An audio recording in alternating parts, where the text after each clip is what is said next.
You know, in the West, we're asked a lot of questions as Muslims.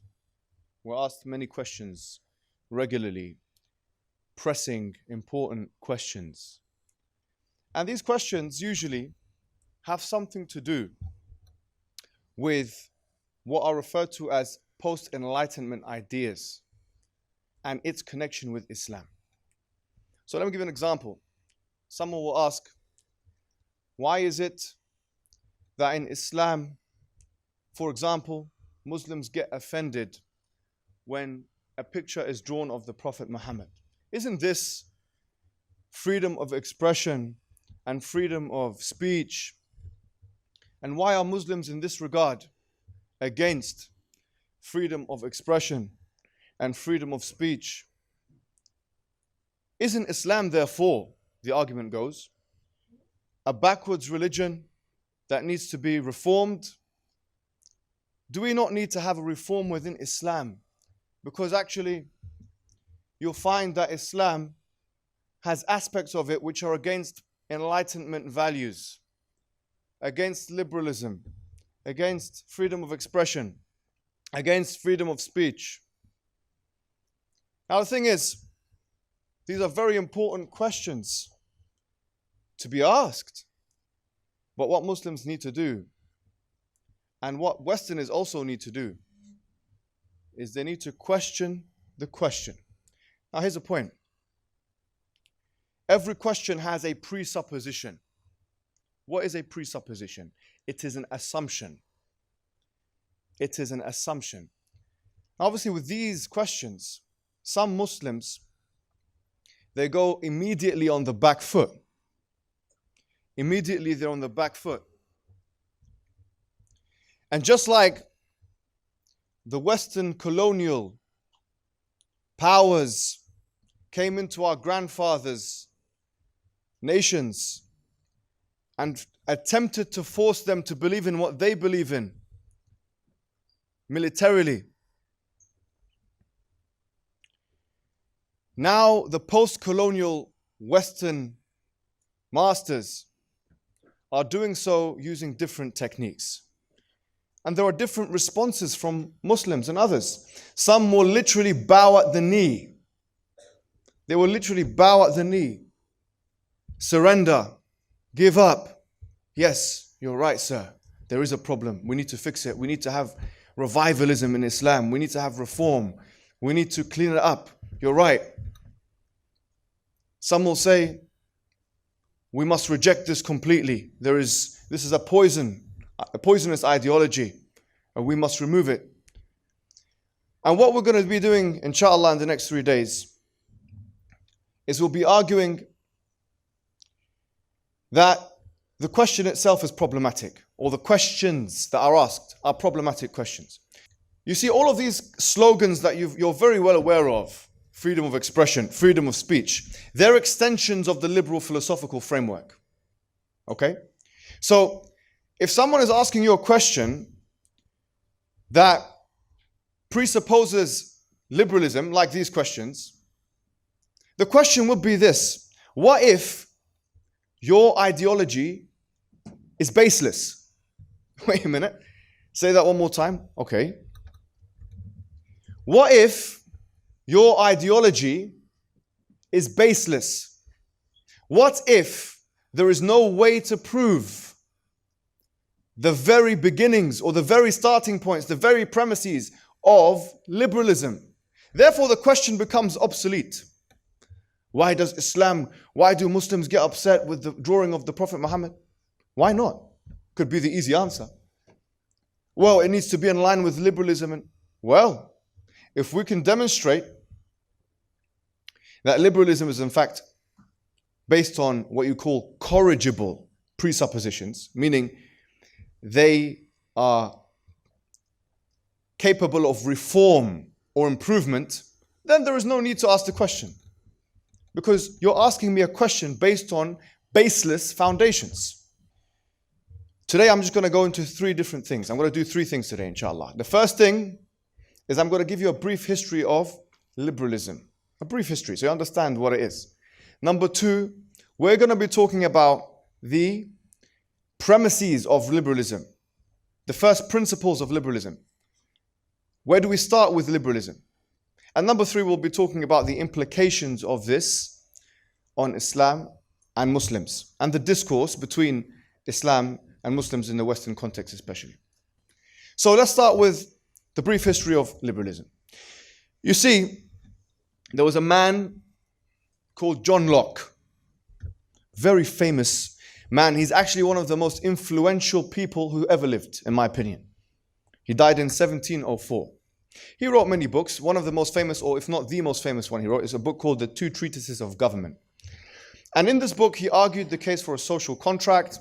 He said, we are all born equal. We are all born free. Interesting, John Locke believed in God. In fact, he believed in one God. He was a Unitarian. He was a non-conformist Christian. He didn't believe in the Trinity. But he based much of his philosophy on God.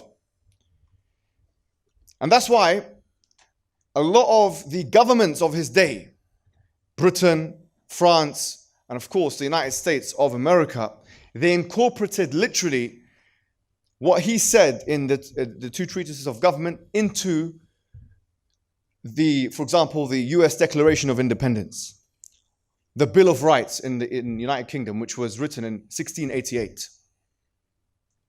His words, which is one of the most important documents in all of British history, it's called the Bill of Rights. And of course, the US Declaration of Independence, one of the most important documents in all of American government and politics. So, for example, the famous phrase that we hold these truths to be self-evident, that all men are created equal, and that they have unalienable rights of life, liberty, and the pursuit of happiness. This is the US Declaration of Independence. It's taken from, or slightly adjusted, it's taken from John Locke. So a lot of these ideas, human beings being born free, freedom, etc., is taken directly from John Locke. Now, the thing is about John Locke is that he believed in God. And if you look at the wording of what he said in the Two Treatises of Government, he justified that, for example, human beings are born equal and that they are born free because he said that they were endowed by the Creator, and this is part of the US Declaration of Independence. They were given this by God. They were given freedom and equality by God. He had 2 or 3 principles that he believed in. One was a theological belief. So he believed that all human beings were endowed equality by God. They were given equality and freedoms by God. But he also believed in something called the hedonistic principle. And this will be a very important point, which I want you to really pay attention to. The hedonistic principle is the idea that the ultimate morality is pain and pleasure. So what's ultimately good is what feels good or what is pleasurable or desirable to you. This would be the cornerstone of liberal moral philosophy. It's called the hedonistic principle. So, after John Locke came about, and he had such an influence because of the English Civil War, which took place in 1642 to 1651, where the royalists and the parliamentarians were attacking each other, Parliament reconstituted itself using a lot of the Lockean principles, so in England, and so did the US and France and these countries. They took these liberal principles, and then they became very normative. It became the norm now.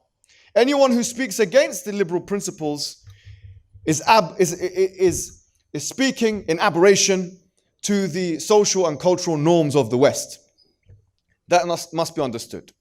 After John Locke, you had many different philosophers that came and advanced this theory, like Montesquieu or Rousseau, or, for example, Tocqueville, who wrote Democracy in America, which we'll cover tomorrow, and others. And these individuals just expanded the theory. Most notably, I would argue, is John Stuart Mill, who came in the Victorian era, and he talked about the harm principle. So about 100, 200 years later, this man came, John Stuart Mill, and he advanced. He said, yes, he left the whole theological discussion. He didn't say that we are born equal or free. He believed that we were born equal, but he didn't say it's from God. Some say he was agnostic even. Maybe he didn't believe in God. Allahu A'lam. God knows best if he believed in God or not. Yeah? But here's a problem. This is a very big problem for liberals. If initially, first question, if initially the justification for human beings being born equal and free was based on theology, i.e. God, how could a succession of philosophers inherit the same belief system without basing it upon the same principle? In other words, John Stuart Mill, yes, he said we believe that we are born equal, that we're born free, but he didn't say anything about God. So the question would be, how can you prove that we were born equal or that we were born free? This is a very important question. And what do you mean when you say we were born equal or we were born free? Even John Locke himself said, this is not in all cases, the creator might decide that we are not born equal, for example. So what do we mean? Well, we are not born equal. What do we mean we're born equal? We are not born equal if we look at it on the face of it. Because really, some of us are born in impoverished places. Some of us are born in very, bad places, rich places, poor places. Some of us are born with disabilities. Some of us are born as men, women, black, white, this, that. Where is the equality? It's differences. All I see is inequalities everywhere. So what do we mean by equality? So someone will come and say, actually, we mean equality of opportunity. And some others will say, no, equality of outcome. But they've had to adjust that because they realized the fallacious nature of just saying that we were born equal. What does it mean? What do we actually mean? What do we mean by we were born free? Almost all philosophers agree that everything is determined. Even atheist philosophers believe this. That is determined by genetics and environment. So what is freedom? What do you mean? Explain. So already, it sounds nice what they say, but it has no real evidence base. John Stuart Mill did try and prove something called utilitarianism.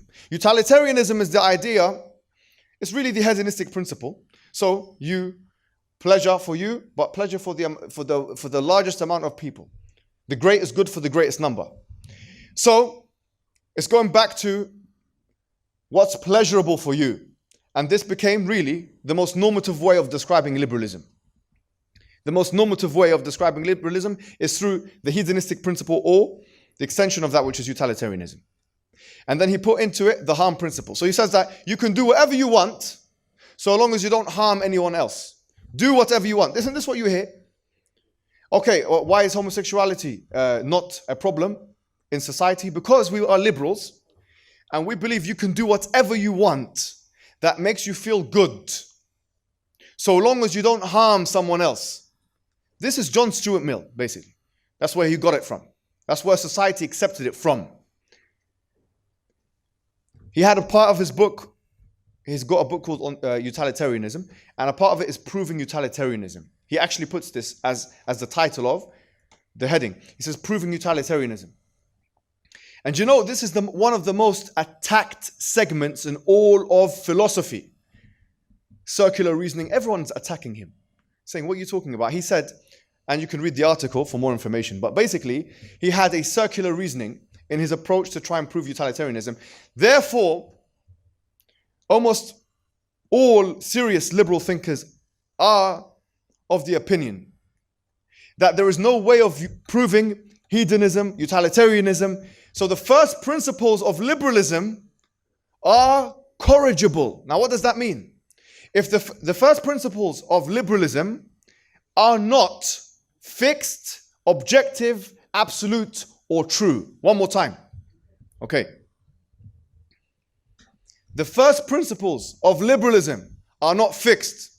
They are not objective. They are not absolute. And they are not true. If the foundations of something is shaky, then that thing itself will be shaky.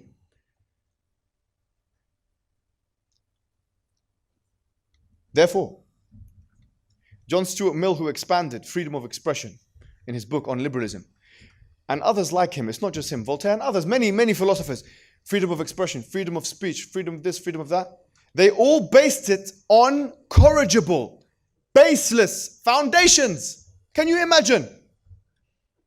And the Muslim in the West is compelled to answer the question. What question? On a moral, philosophical basis. Your question has no basis. Prove to me liberalism is true. That's what you should say to him. Why is it that Muslims, they don't believe that drawing a cartoon of their prophet, isn't this a hindrance of freedom of speech? Yes, it is. Prove to me why liberalism is true. That's the answer. Prove to me that liberalism is true. Well, Muslims, if they leave the religion this and that and apostasy and whatever, okay, no problem. Prove to me that liberalism is true. Your question is based on a liberal presupposition. Your presupposition is based on first principles which are corrigible, baseless, or otherwise faulty. Therefore, your question carries no epistemic weight. Don't ask me the question. Let me ask you the question. Prove to me that liberalism is true. From first principles, from the premises. Is it only true because you had a succession of wars by Western European countries that decided to go eastward and westward and spread liberalism by the sword and put liberalism in every crevice of our society? And because white people have decided that it's true, we must believe it's true in some societies? Is it true because even though you had liberals who believed in freedom, they colonized the people going against what they believe in, and they enslaved others in the triangular slave trade for hundreds of years, and it's only true when it benefits the white man? Is that the kind of liberalism you want to bring back? What kind of liberalism is it? What are you talking about? Prove to me that liberalism is true.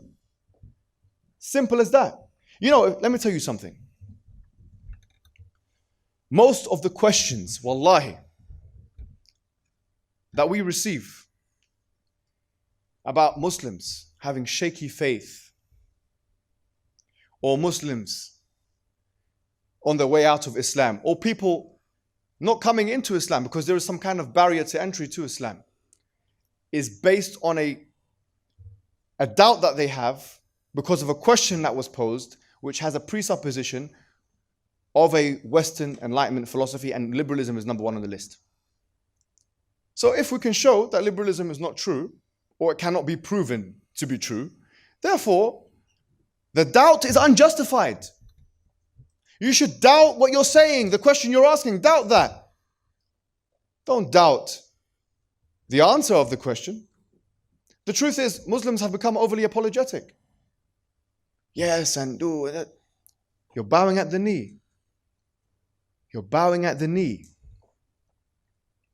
So here, I want you to really think about something. You know, in ancient societies, like for example the ancient Greeks, they had mythology.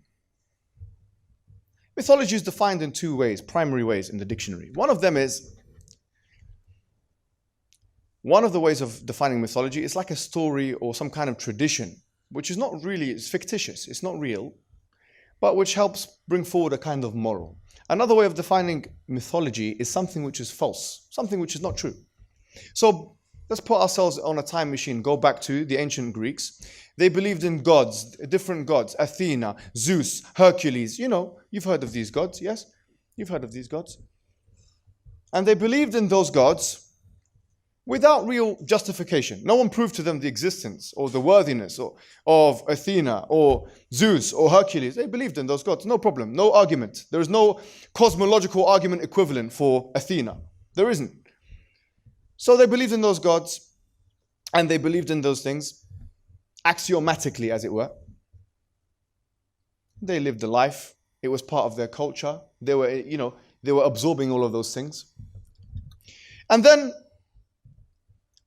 for example, to give you an example, when it came to the introduction of Christianity, if you look at Christianity, and when it was introduced to the Roman Empire, you'll see, I mean, this is all over the historical works, there was now synthesis, the syncretic model. You know, Christianity amalgamated with those old gods of the Greeks. Why? Because it was so deeply entrenched into their psyches and psychologies that they could not separate themselves from these false gods.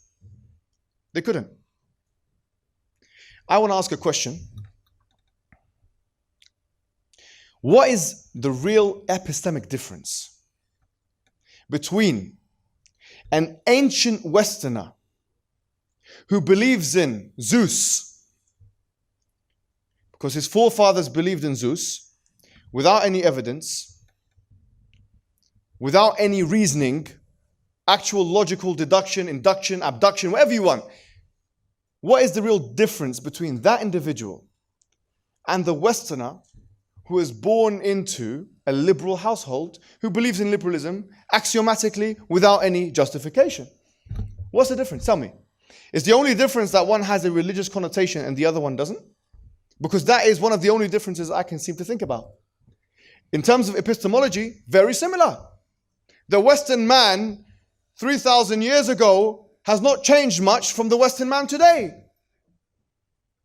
They're very similar individuals. So now the question is, why should we absorb this nonsense, as it were, really? Why should we respond to this nonsense? It's better to show the baselessness of it. And subhanallah, I was once reading the book of Jeremy Bentham, who is one of the seniors of John Stuart Mill. He knew his dad, James Mill. Anyways, he wrote a book called Utilitarianism, and he believed in the greatest good for the greatest number. And he basically put this. I remember reading this. He literally said, you have two lords. You have two lords. One of them is the Lord of pleasure, and the other one is the Lord of pain. This is what, to be honest with you, a lot of the Western world is now the premise of the Western philosophy of liberalism. The Quran says, أَفَرَأَيْتَ مَنِ اتَّخَذَ إِلَهَهُ هَوَاهُ. Have you seen the one who takes his desires as his Lord? Allahu Akbar. Have you seen the one who takes his desires as his God? We see them. Wallahi, we see them. But you must be aware of them. Because they will wrap their ideology in the garment of rationality, so that they can push it to you. Yes, this is rationality. Your religion is against. What do you mean it's rationality? Prove to me it's rationality. Prove it. Prove it. Do you think we're going to be just like the people of old? We're going to absorb the mythologies and the legends of the white man just because he has the bigger gun and the greater social influence? No. This is not the way of critical inquiry. This is not the way of critical inquiry. And so, when someone asks now, are you against freedom of speech? Are you against freedom of expression? We say we're not against freedom of speech in as much as it is not against Islam. The Quran prohibits certain speech, no doubt. For example, Allah says in the Quran about your parents, وَلَا تَقُلْ لَهُمَا أُفٍّ وَلَا تَنْهَرْهُمَا. Don't say to your parents, uff. This is a censorship. You're not allowed to insult your parents in Islam. It's a kind of restriction. وَلَا تَسُبُّ الَّذِينَ يَدَعُونَ مِن دُونِ اللَّهِ بِغَيْرِ عِلْمٍ وَلَا تَسُبُّ الَّذِينَ يَدَعُونَ. Don't curse the ones who they worship other than God. فَيَسُبُّ اللَّهُ عَدَوًا بِغَيْرِ عِلْمٍ.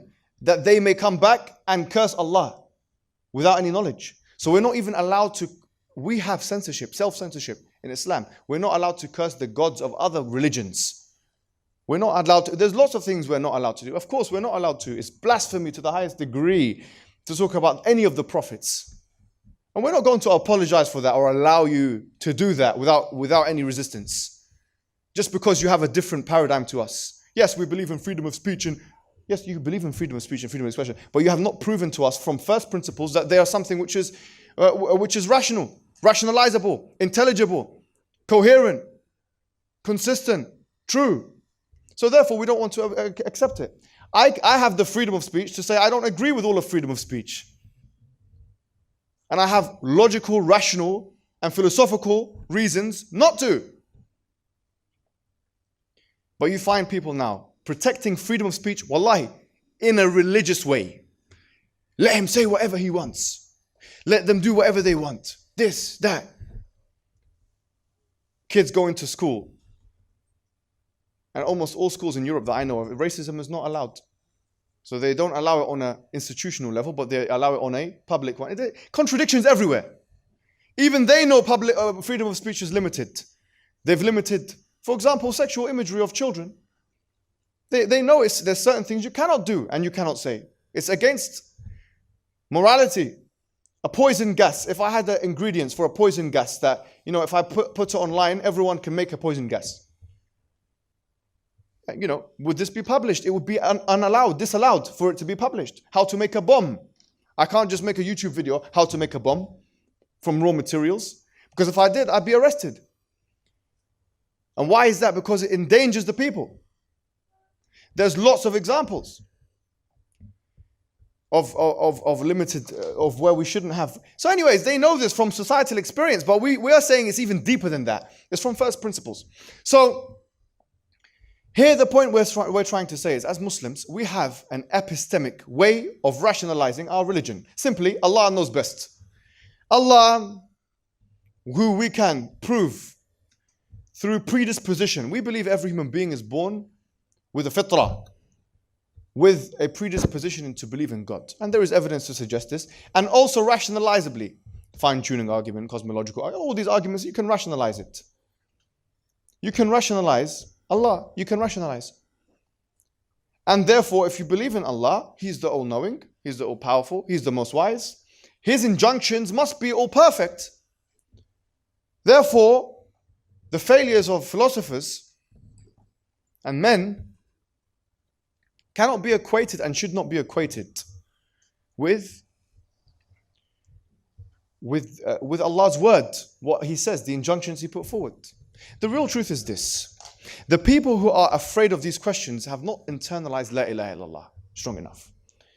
Wallahi, a lot of them have not. They don't believe fully enough. The more you believe in Allah and the Messenger, the less you will have any of these questions. Why this? And you feel, doubt. Well, my heart, I'm going to leave Islam. You know how many times I get messages? Wallahi, I had a message very recently. I'm going to leave Islam. Why?